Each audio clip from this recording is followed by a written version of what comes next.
الحمدللہ، اللہ کا لاکھ لاکھ شکر ہے کہ جس نے اپنی یاد کی توفیق اور موقع فراہم کیا۔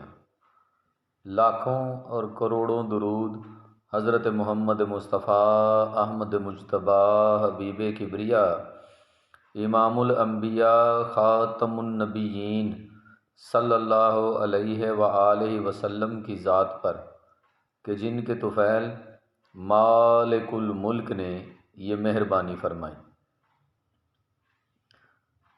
آج ایک دوست نے سوال کیا کہ حضرت علی المرتضیٰ کو کرم اللہ وجہ کیوں کہا جاتا ہے؟ تو کوشش کریں گے کہ اس سوال کا جواب دے سکیں۔ حضرت علی وہ شخصیت ہیں کہ جنہوں نے جب آنکھ کھولی تو چہرہ مصطفیٰ کو دیکھا۔ حضرت علی المرتضیٰ وہ شخصیت ہیں کہ جنہوں نے نبی کریم صلی اللہ علیہ وآلہ وسلم کی آغوش میں پرورش پائی،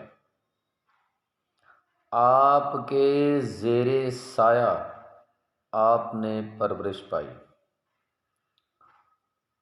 نبی کریم صلی اللہ علیہ وآلہ وسلم کو جب جبریل علیہ السلام نے وضو اور نماز کا طریقہ پریکٹیکلی آپ کے سامنے کر کے دکھایا تو سب سے پہلے وضو اور نماز نبی پاک صلی اللہ علیہ وآلہ وسلم نے پڑھی۔ ان کے بعد حضرت خدیجۃ الکبریٰ رضی اللہ تعالی عنہا نے نماز ادا کی۔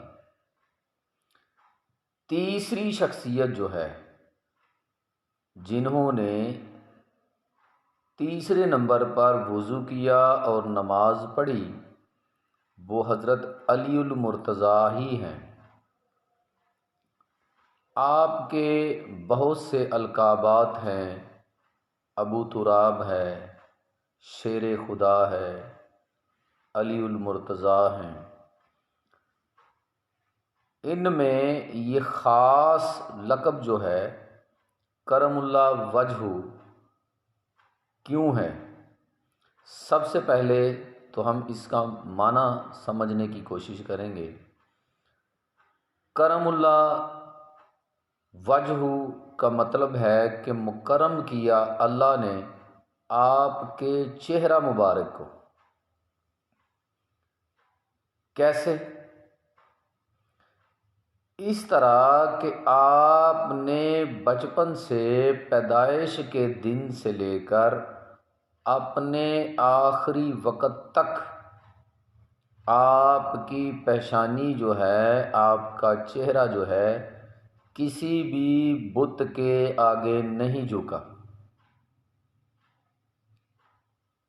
بات غور طلب ہے کہ حضرت علی المرتضیٰ وہ شخصیت ہیں کہ جن کا چہرہ مبارک جو ہے، جن کی پیشانی مبارک جو ہے وہ ساری زندگی کسی بت کے آگے نہیں جھکی، اور آپ ہی وہ شخصیت ہیں جنہوں نے ڈائریکٹ فیض جو ہے وہ رسول کریم صلی اللہ علیہ وآلہ وسلم سے حاصل کیا۔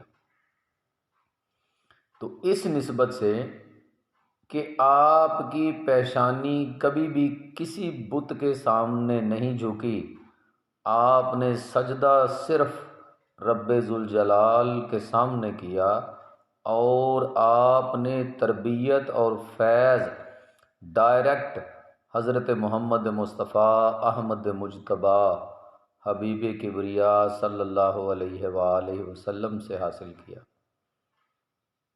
اسی لیے آپ کے بارے میں رسول اللہ صلی اللہ علیہ وآلہ وسلم کا قول ہے، من کنت مولا فہذا علی مولا۔ امید ہے کہ آپ سمجھ گئے ہوں گے، سوال کا جواب جو ہے وہ آپ کو مل گیا ہوگا۔ اللہ تبارک و تعالی ہم سب پر اپنا کرم اور فضل فرمائے، آمین۔ وما علینا الا البلاغ المبین۔ السلام علیکم۔